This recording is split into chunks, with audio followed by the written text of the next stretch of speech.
നിങ്ങക്ക് കണ്ണ് കാണൂല, ഞങ്ങക്ക് നിങ്ങളെ കാണുന്നുണ്ട് കേട്ടോ. നിങ്ങളിത് കാണുമ്പോണ്ടല്ലോ ഉമ്മ വർത്താനം നിർത്തൂല, അത് പറഞ്ഞിട്ട് കാര്യമില്ല. ഞങ്ങളെല്ലാരും നോക്കും. പിന്നെ ഇതിലൊരു അക്കൗണ്ട് നമ്പർ കൊടുക്കുന്നുണ്ട്.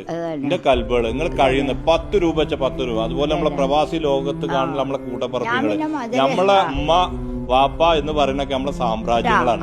അത് പോയി കഴിഞ്ഞാല് അറിയില്ല, അതിന്റെ വേദന അറിയുന്ന ഒരാളാണ് ഞാൻ കേട്ടോ. അതുകൊണ്ട് പറയണേ എന്റെ കൽബുകള്. ഉമ്മ പറഞ്ഞോളൂ, ഞാൻ ഉമ്മക്ക് വേണ്ടി ഇവിടെ സംസാരിച്ചുകൊണ്ടിരിക്കുന്നുണ്ട്.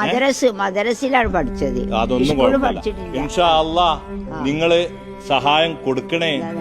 കാരണം അത് കൊടുത്തു കഴിഞ്ഞാല് വല്ലാഹി ഞാൻ പറയുന്നു നിങ്ങളെ ബിസിനസ്സിൽ ബർക്കത്ത് കോരിച്ചൊരിയും. കാരണം ഇവിടെ വന്ന് കാണങ്ങള് കണ്ടാലാണ് അതിന്റെ കാര്യങ്ങൾ അറിയും.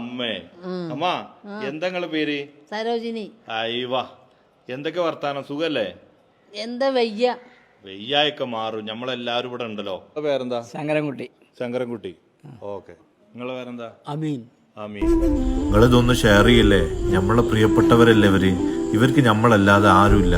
ഈ ഇരിക്കുന്നതൊക്കെ നമ്മളെ ഉപ്പയാണ്, നമ്മളെ ഉമ്മയാണെന്ന് മാത്രം കരുതുക. അങ്ങനെ കരുതി കഴിഞ്ഞാൽ നമുക്ക് അവരെ സഹായിക്കാതിരിക്കാൻ പറ്റില്ല. കാരണം നമ്മളെ ഉത്തരവാദിത്തങ്ങളാണ് അതൊക്കെ. സഹായിക്കണേ. പ്രയാസപ്പെടുന്ന മാതാപിതാക്കൾക്ക് തണലേകാൻ ക്രിസന്റ് അഗതി സംരക്ഷണാലയം.